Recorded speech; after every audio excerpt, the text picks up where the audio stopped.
Ladies, gentlemen, and heretics, welcome back to Brotherhood Tabletop, where today we're going to be covering one of Kill Team's more complex teams. We're talking about the Sanctifiers. This is the Ecclesiarchy's answer to the question of who should we send to the barbecue with only faith and flamers in hand? These guys.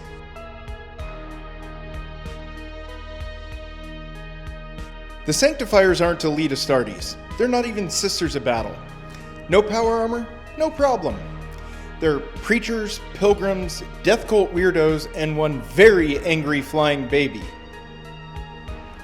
Yeah, I know it's not a flying baby. Don't at me over it. These guys show up dousing everybody in holy oil, not the Diddy variety, and screaming the Emperor's holy name until their enemies just burst into flames. And causing your enemy to panic every time they activate because, well, there's a good chance they're going to catch fire. This is the team for you. So let's break down the units, the ploys, the strategies, and everything that you need to know to play these holy pyromaniacs straight to victory. There's a lot to this team, so let's just get into it. So first up, we're going to talk about the team composition. You've got 11 models. You can build them a couple of different ways, but we'll get into each of their characteristics soon enough. In that team, you're going to be required to take your one confessor, your leader, singing his holy song to the Emperor and carrying a big mace with him. And then a flying, angry baby, the cherub that I mentioned earlier. So aside from the mandatory confessor and cherub operatives that we just talked about, there's 9 more Sanctifiers that make up your team. There's a lot of unique operatives to take from this list, and let it be known that you can only take each of them once. The exception to that being the preachers. You can build up to 4 preachers if you'd like. So your team kinda seems like a waste to me, but I'll leave that up to you.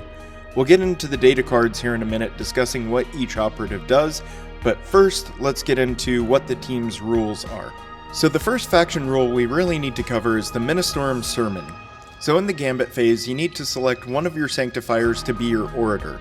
If your confessor's alive, and let's really hope he still is, it must be him. If for some reason you've lost your confessor, you can pick somebody else that has the orator keyword, and they will be the center of your sermon bubble. So with the sermon, anybody that's within 3 inches of a friendly orator, or in most cases, if it's your confessor, anybody that's within 6 inches of him is going to be benefiting from the sermon. What that means is that normal and critical damage of 4 or more inflicts 1 less damage on it.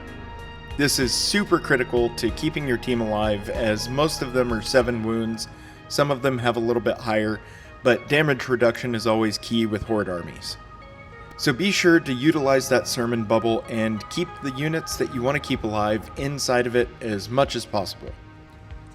So the second faction rule we need to talk about is Blaze. I hope you popped out your Blaze tokens because you're ideally going to be using a lot of these. So in the team, some of the weapons in the team's rules have the Blaze keyword. What Blaze means to you, or more importantly to your enemy, is that if you deal any critical successes to your enemy, you hand out one of these Blaze tokens. It can only have 1 Blaze token, they don't stack. Whenever that enemy operative is activated, you get to deal D3 damage on it. Then that operative has a choice to make. So they can roll a d6, and on a 3-up, the token gets removed.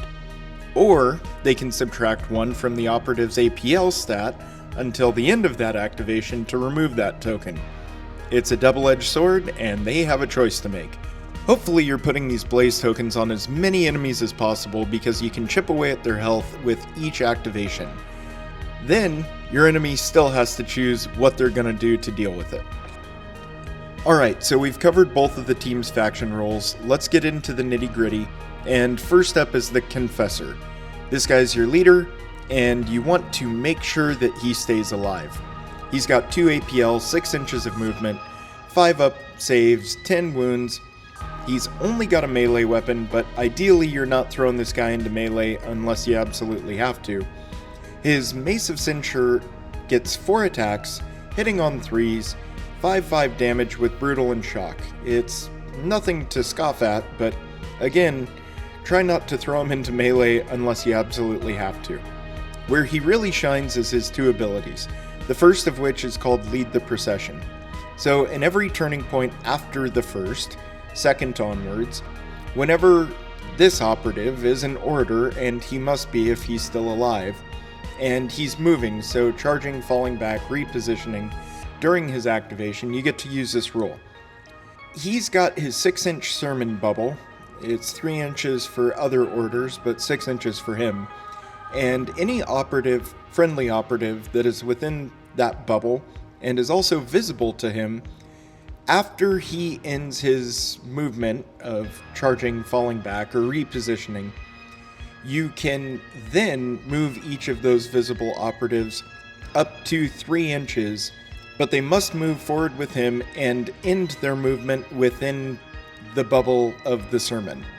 It can get a little tricky when you're using this, but over time you keep a couple of operatives around him and you announce that you're leading the procession. You move him wherever you need him to go, and you get 3 inches of movement with everybody else, and as long as they end that movement within the bubble, you can get some pretty good movement out of the people that are with him.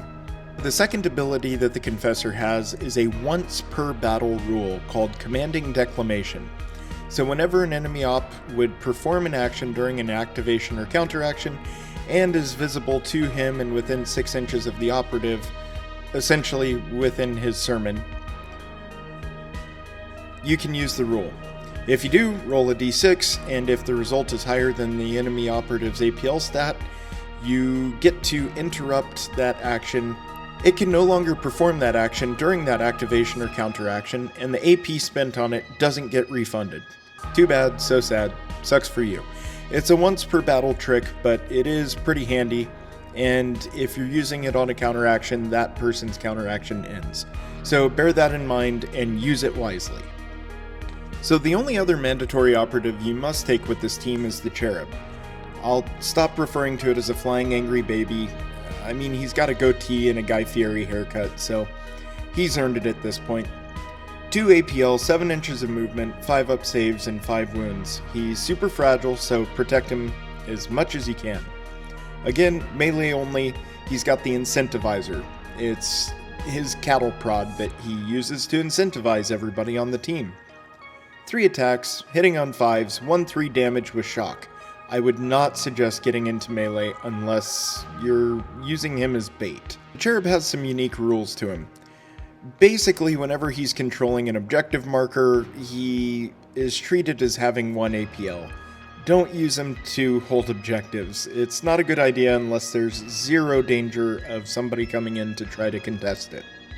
Also, whenever the operative has a conceal order and is in cover, he cannot be selected as a valid target, taking precedence over all other roles.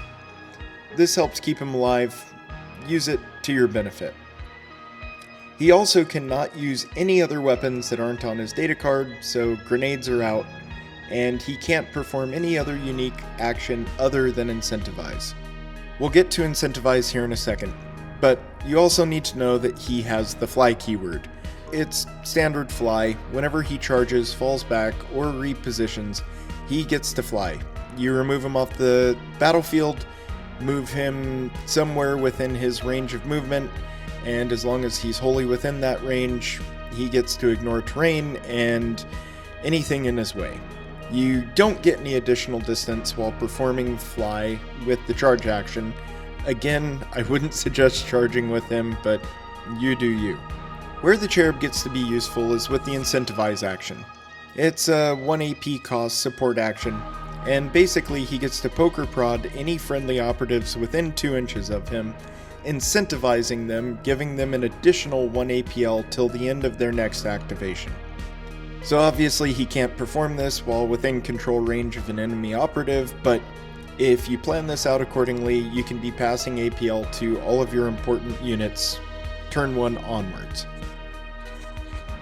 Now we're into the selective models. These are unique, and most every one of them can only be taken once, with the exception of the Preachers, which are near the end of this list.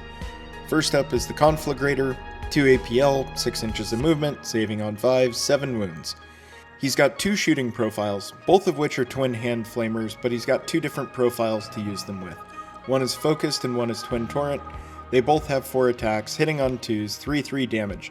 What you need to know is that on the focused profile, you get 6-inch range, saturate, 2-inch torrent, and blaze. Remember that blaze roll we talked about a minute ago? This is where it comes in handy. You can use this against a single enemy, and if he's got some buddies nearby, the torrent too definitely helps. Otherwise, you can run twin torrent, same damage profile, 6 inches of range, saturate is the same, but it's got torrent 0, so you get to target 2 different enemies with his twin torrent rule, and you roll for them independently, meaning you can't select secondary targets, but you get to roll a hit profile for both of them, giving you a good chance to land a critical success on one or both of them and drop some blaze tokens. The other thing this guy has is his Sanctification rack. He's got a backpack full of holy orbs, and he gets to perform the Sanctification orb action, which is in the faction equipment, and we'll get to that in another minute. This guy also has his Sanctification rack. He's got a backpack full of holy orbs, and he gets to perform the Sanctification orb action, which is a piece of equipment, and we'll get to that in a little bit, on top of already being able to perform it once per turning point with that piece of equipment. The Sanctification orbs give you a douse rule, and we'll get into that in the equipment, but just bear in mind that he gets to do an additional orb action on top of that. The Death Cult Assassin kind of feels like a weird fit in this team, but the model's super cool and he's really helpful when you use him properly, so I'm glad he's a member of this team. Just kind of feels a little out of place. He's got 3 APL, 6 inches of movement, 5 up saves, 8 wounds instead of 7. He does have a ranged profile. He gets to throw his knives. It's got a 6-inch range, and it is silent, which is super helpful. It's 4 attacks, 3 ups, 2/5 damage, so nothing crazy, but it is nice that it's there. Where he really shines is in his melee. He's got his Ritual Blades, which is, again, 4 attacks, but you're hitting on 2s, 4/6 damage, and you get to use the rule the Bladed Stance. So essentially, Bladed Stance means that you get to resolve a normal attack in front of the normal order of battle. That normal attack must be used to block, so essentially you get to parry off a hit before you even start fighting. He also has his 1 AP ability, Trained Assassin, where he gets to change his operative order. In a perfect world, this guy charges forward to an enemy that's near heavy cover or somewhere hidden, fights to the death, kills the enemy, and then flips his order back to concealed to prevent him from getting shot off the board shortly after his glorious victory. Next up is the Drill Abbot. 2 APL, 6 inches of movement, 5 up, saves, and 7 wounds. He gets to carry around his huge great hammer. It's 4 attacks, hitting on 4s, 4/4 damage with brutal and shock. Not bad. The Drill Abbot benefits from the Schola Progenium Disciplinarian. Whenever you've got a friendly Sanctifier within 6 inches of him, you can ignore any changes to the operative stat from being injured. He's basically disciplining people into ignoring their damage. The Drill Abbot also benefits from the Null Skull. Say that 3 times fast. So whenever an enemy operative is within 4 inches of him, that enemy operative's APL stat cannot be added to. There's some exceptions where if the enemy starts outside of the 4 inches and finishes his additional APL within 4 inches, then it doesn't affect it, but in general, he's shutting down APL addition anyone within 4 inches of him. We're coming up on the halfway point of all the models in the team, and now we've got the Saint of the Sanctifiers herself, the Miraculous. So she's a really interesting model. Standard 2 APL, 6 inches of movement, saving on 4s at least, and 7 wounds. She's got 2 ranged profiles and 2 melee profiles. It's a pretty unique setup, so we'll tear through it real quick. Her first range profile is the Holy Light. It's 4 attacks hitting on 2s, 4/3 damage, but you do get Devastating 3, so you could be doing 6 damage on crits. This is a one-time use attack, it's Piercing 1 with Saturate, and of course, handing out Blaze tokens. It's got an 8-inch range, and you're popping this thing one time, ideally trying to nuke an enemy at range. Secondly, she's got Wreathen Fire. It's 4 attacks, 2 ups, 4/4, Blast 1, which plays into the Wreath keyword. Again, it's a one-time use weapon, and you're popping Blaze tokens. What that wreathed keyword means is you're essentially treating her as the target of blast, and anybody that's within 1 inch, you get to roll and do the wreath and fire attack against them. If she's surrounded by enemies, she's shooting the spirit bomb at her feet and trying to take anybody and everybody with her that she can. Her first melee profile is the Burning Hands. Again, it's a limited 1 weapon. You get 1 attack hitting on a 2, and yes, I've rolled a 1 on this. It does happen and it hurts. But it does 7-8 damage, and again, you're handing out a blaze token. This woman is excellent against elites, and you can really ruin someone's day if you catch a couple of different enemies within one of these attacks. Also, she's got a fist profile, which doesn't seem like it makes sense until we get into her keyword. There's literally no situation in which you're going to use the fist profile over Burning Hands, except in the case where she comes back to life. And yes, she does come back to life. Miraculous benefits from the miracle. The first time she gets incapacitated, she's not removed from the board and gets to keep 1 wound remaining. Hopefully by the time the miracle comes into play, you've used Burning Hands and her ranged attacks. She gets knocked off the board, or so the enemy thinks, but whoops, nope, she's still hanging around with 1 wound. The first time she gets dropped, the miracle occurs. She gets to stay alive with 1 wound remaining, and can't be incapacitated for the remainder of the action. All the remaining attack dice are discarded, including yours, and she gets to perform a free dash or fallback action, no more than 3 inches. Ideally with the Miraculous, you're firing off her ranged weapons and then running in to punch someone to death with her Burning Hands, and then she gets to live and dash away to live to fight another day. She's a super important part of this team, and it'll take a few games to figure out how to make her work, but once you do, she is really great at taking down elites. So you can take 2 missionaries with your team, but they have to be built in very specific ways based on the options given to you in the Operative selection card. They're standard 5-up save, 6 inches of movement, 2 AP, but they do have 8 wounds, which is helpful. You can refer back to the Operative selection card, but personally I've built my missionaries as follows. One of them with the Ministorum Flamer and the Brazier of Holy Fire, and then the other, I typically bring a Melt-A-Gun, Chainsword, and Holy Relic. You can build them with a Flamer, Gun Butt, and Holy Relic, or a Plasma Gun, Chainsword, and Brazier of Holy Fire. To me, building the combo with the Ministorum Flamer and the Brazier of Holy Fire, and then the second one with the Melt-A-Gun, Chainsword, and Holy Relic, seems to be the most versatile use, and you can use it against Horde or Elite armies, and I've gotten a lot of use out of both of them. However you choose to build them out, just note that the Brazier of Holy Fire can only be put on one of your 2 missionaries, and it does some serious work. Again, we've got the Blaze keyword, along with Torrent, Saturate. It only has a 4-inch range, but that's more than enough to set some people on fire. You also have a melee profile for the Brazier, and it's got Shock as well as Braze. It hits pretty well, 4s across the board. To me, the Melt-A-Gun is a nice addition. You also get to put a Chainsword and a Holy Relic on him, so he's got a pretty powerful ranged attack and a pretty decent melee attack, along with the Holy Relic, which we'll get into next. So whichever of the 2 missionaries you've given the Holy Relic to, he gets to act as if he's benefiting from the sermon at all times. Whether he's in the bubble or outside of the bubble, he gets the damage reduction of 4-up, being reduced by 1.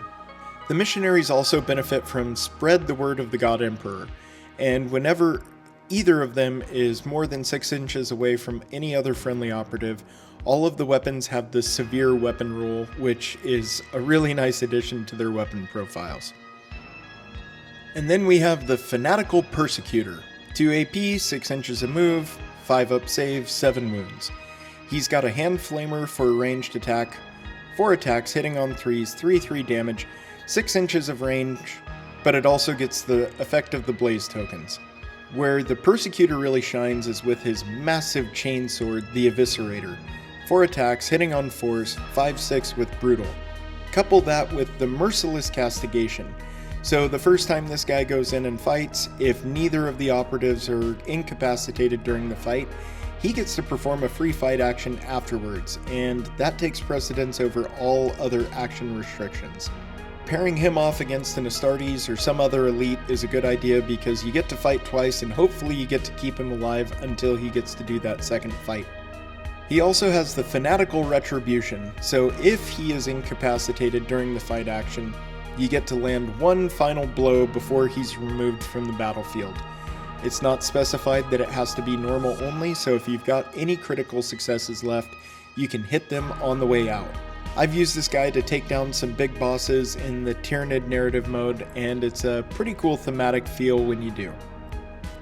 And on to the Preachers. These are the standard warriors of the Sanctifiers. You can take up to 4 of them, not sure why you would, but you can if you want to. 2 APL, 6 inches of movement, saving on 5, 7 wounds. He's got a standard hand flamer, which does have the blaze effect given to it, so if you're running around with 4 Preachers, you can be handing out blaze tokens left and right. And then he also gets a chainsword. It's a decent unit, and with Defend the Faith, whenever he's controlling an objective marker, he's benefiting from the damage reduction of the sermon. So not bad, but still wouldn't suggest taking 4 of them unless you really feel like doing something unique. And then we have the Sanctifier Reliquant. 2 APL, 6 inch move, 5 up save, 7 wounds. Pretty standard by now. He comes with a hand flamer, again nothing special other than those blaze tokens, and he gets the oh so powerful melee profile of the gun butt, which is 3 attacks, 4 ups, 2-3, and I'd argue that fists might be more honorable. But what he does have is the cult icon. So whenever determining control of a marker within 4 inches of this operative, you get to treat the total APL stat of all friendly Sanctifier operatives that contest it as 1 higher if at least 1 operative contests that marker. He also has the Imperial Cult Devotion, so once per turning point, when a ready friendly Sanctifier operative is incapacitated within 6 inches and visible to this guy, you get to use this rule. If you do, he gets a free action, excluding fight, and you can change its order to do so. Then he gets removed from the kill zone as normal. So it's pretty useful. You can do a quick shoot as you lose an operative. They do have to be ready, so you can't have used them this turn point. And finally, we have the Sanctifier Salvationist. 2 APL, 6 inches of movement, 5 up save, 7 wounds. This should all sound pretty familiar by now. He's only got a melee profile for the Soul Stave. He is no melee champion, and again, wouldn't suggest charging him into anybody, pretty much anybody. He does have the conversion field, however, so whenever an operative more than 6 inches from him is shooting a friendly Sanctifier that is within 6 inches of him, you get to improve that friendly operative's save stat by 1. So with all the 5 up saves, you can get that down to a 4 up if they're within 6 inches of him and the enemy is 6 inches or more away. He also acts as your healer. It's a 1 AP medkit. You get to select a friendly Sanctifier, and as long as he's within control range of the Salvationist, you get to regain up to 2 D3 lost wounds. It's a pretty solid healing factor and comes in useful when trying to keep your Sanctifiers alive. So now that we've covered all the models in the team and you've got an idea of what you have to work with, let's get into the ploys. Now, we'll start with the strategy ploys and then tear into the firefight ploys. This is where the team goes from really annoying to possibly broken if you really play it right. They've had some debuffs, but they are still so good if you know how to play them. The first ploy we're going to discuss is the strategy ploy Rally the Flock. So you can play this, and each Sanctifier operative that's benefiting from the sermon, hopefully that's your confessor and you've got a 6-inch bubble, each of those operatives can immediately perform a free dash or fallback action in an order of your choice. You choose separately for each friendly operative and no more than 3 inches of movement. Each of these operatives that do so must end closer to and visible to the orator that you're using to control your sermon. You can't use this ploy during the first turning point, but it does come in handy second turning point on. They also have the strategy ploy The Emperor Protects, so whenever an operative is shooting a friendly Sanctifier, that's benefiting from the sermon, you can reroll any of your defense dice results of one result. An example of this would be all of the 2s that you rolled. This is kind of like Ceaseless, but for your defense dice. It comes in pretty handy, and hopefully by now you're realizing how important keeping people inside the sermon is. Their third strategy ploy is Zealous Persecution. So whenever a friendly Sanctifier operative is fighting during an activation in which it performed the charge action, its melee weapons now have the lethal 5-up weapon rule. So you've got a couple of melee champions in there that adding the lethal 5-up weapon rule makes a huge difference, especially if you're coming up against some elites like the Persecutor or even the Missionaries. The final strategy ploy for the Sanctifiers is Fervent Brawl. So whenever a friendly Sanctifier operative is benefiting from the sermon, again, that sermon keyword comes up a lot, and they are fighting or retaliating, its melee weapons have the Ceaseless weapon rule. So when you've got everybody inside the bubble of the sermon, adding things like Ceaseless or lethal 5-ups, along with the damage reduction, makes them much tankier than they were originally, and they can really dish out some damage. Plan ahead and pop these when you need them, knowing that you're going into some melee combat. The first firefight ploy that you get to use is Unwavering Devotion, or as we call it, Get Down, Madam President. So whenever an orator or the Miraculous is selected as a valid target of a shoot action or a fight action, you get to select one other friendly Sanctifier operative, excluding the Confessor, Miraculous, or another orator, that is visible to and within 3 inches of that first operative to become the valid target of the fight or the shoot action. There's some little quirks to this, so like if they are the target of the shoot action, the other operative subbing themselves in is only in cover or obscured if the original target was. Bear in mind that this ploy has no effect if the shoot action has Blast or Torrent, so you can still end up with some extra damage spilling over if you're not careful. This one's a personal favorite of mine, Redeemed Through Fire. So whenever a friendly Sanctifier with a weapon that has the Blaze keyword on it gets incapacitated, before you remove that guy from the kill zone, each enemy operative visible to and within 2 inches of it gains one of your Blaze tokens.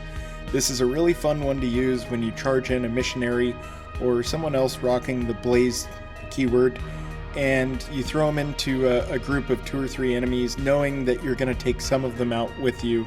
It's situational, but there's plenty of times that you get to use this. The Sanctifiers also have a Rosarius. It's a simple just a scratch. So you get to use this firefight ploy when an attack dice inflicts normal damage, and you get to ignore it. Simple as that. The final firefight ploy is Ardent Eradication. So you get to use this firefight ploy when rolling your attack dice for a friendly Sanctifier operative. So if the enemy you're rolling against is within the bubble of the sermon, so 3 inches or 6 inches if it's still the Confessor, you get to re-roll any of your attack dice. Again, I can't impress upon you how much this team relies on positioning, especially right around the sermon. So many of these ploys are only useful if you're benefiting from the sermon, so plan ahead accordingly, but they are really useful once you get the positioning down. So now that we've covered all the ploys, let's get into their equipment. They've got 4 pieces of unique equipment, and of course they can pull from the universal equipment as well. But their equipment is strongly tailored to them, and you'll see why. Let's get into the cards. Going through the data card for the Conflagrator, we discussed the Sanctification Orbs. So he gets to do one on top of this piece of equipment. You can stack them together and toss out 2 of these orbs per turning point as long as one of them comes from him. Otherwise, once per turning point, one friendly Sanctifier, excluding the Cherub, Death Cult Assassin, and Miraculous, can perform the Sanctification Orb action.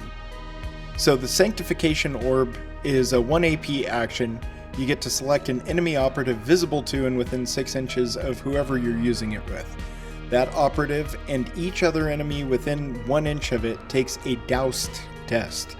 For an operative to take a Douse test, you roll a d6, and on a 3-up, it gains one of your Douse tokens. So why is doused important? So whenever one of your friendly Sanctifiers is shooting against an operative that has one of your doused tokens on it, and you're using a weapon with the blazed weapon rule, that weapon also gets Seek, which is really useful. Once you use the weapon with the blazed weapon rule, the doused token gets removed, even if you didn't use Seek in that shooting phase. You obviously can't throw a Sanctification Orb if you're within control range of an enemy op. The Sanctifiers also have the faction equipment Purity Seals, so once per turning point, whenever a Sanctifier is shooting or fighting, if you roll 2 or more fails, you get to discard one of them and retain another as a normal success. Pretty simple. Some other teams have some similar equipment, but it really does make a big difference with these guys.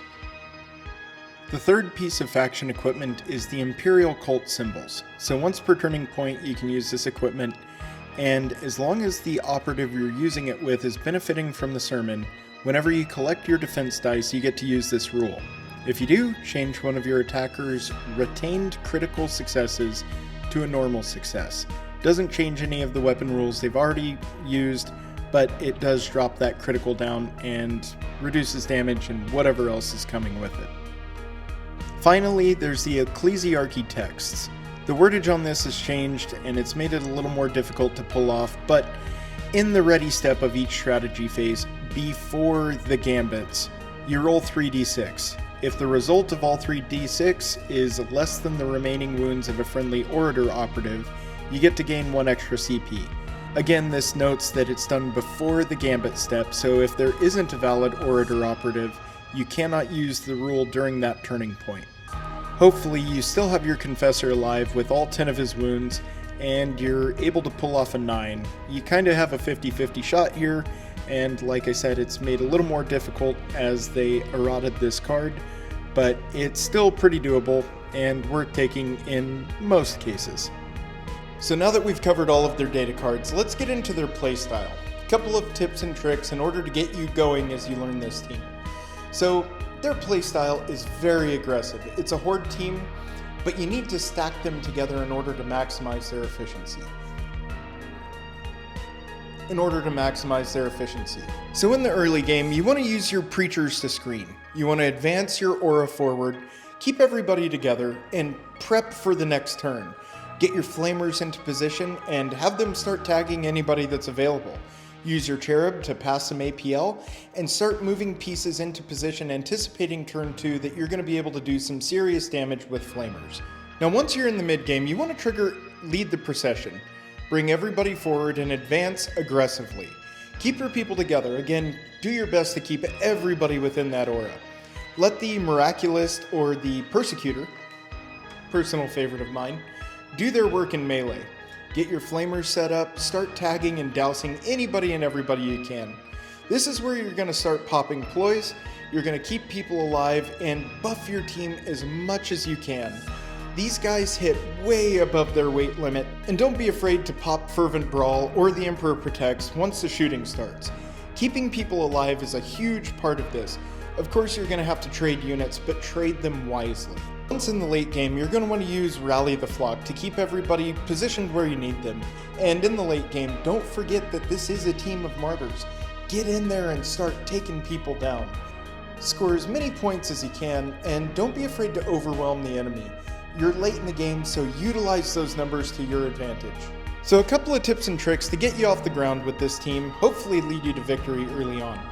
Protect the Confessor like he is the last copy of the Imperial Creed. He's very important to this team, and if at all possible, don't trade him out unless you absolutely have to. Stack your auras if you can. Use the Sermon and the Salvationist, and throw some ploys in there to give yourself an advantage in melee. Keep your people from dying, and use the fight on death when necessary in order to take somebody down with you. Make sure your cherub is always in a position to give somebody some APL, planning for that next activation. And don't overextend your bubble. If your models get too far away from the sermon, they start dropping like flies. This really is a team of breaking apart into several groups in order to utilize their strengths together. So if you're playing against elite teams, hit and run tactics are great. Set people on fire, chip away at them slowly over time. You've got the volume that they don't, so you can engage people and then keep wearing them down turn after turn.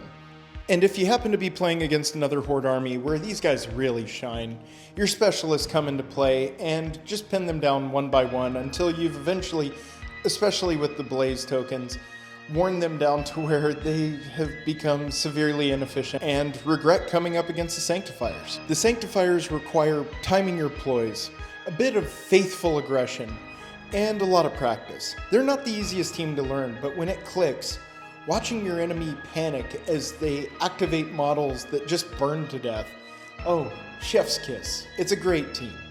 If you can get it down, it's a ton of fun to play. It's not great against every matchup, but if you get creative with it, you can do some really interesting things. So if you're ready to spread faith with fire, grab a box of Sanctifiers, start building. They're a fun team to paint. This is a unique team, and one that probably shouldn't be as good as it is. Despite a couple of nerfs, they're still holding their own at tournaments, and they're still doing just fine. Especially at a local game store. You learn how to play these guys well, you're gonna do just fine. So if you like this video, hit that like button down below, subscribe for more Warhammer and Kill Team content, and in the comments, what's your favorite Sanctifier operative, or meme list, because you can run a few with this team. And remember folks, the Emperor protects, but a well-timed, unwavering devotion and Twin Torrent never hurt either. See you on the battlefield, heretics. Burn bright.